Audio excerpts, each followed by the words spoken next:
كيف نتعامل مع خطأ الطفل؟ أشياء أساسية ينبغي التعامل من خلالها كمهارات مع خطأ الطفل.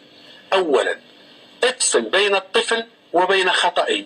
ابنك ليس هو خطأك. لا تقل له أخطأت أنت ولد سيء، أخطأت أنت غبي، أخطأت أنت مزعج. إذن أنت ابن حبيبي، وهذا السلوك ينبغي أن لا تعيده.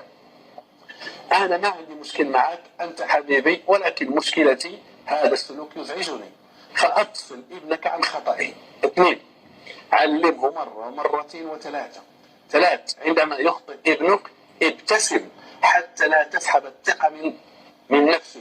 ابتسم ثم اقترب منه وعلمه المعايير.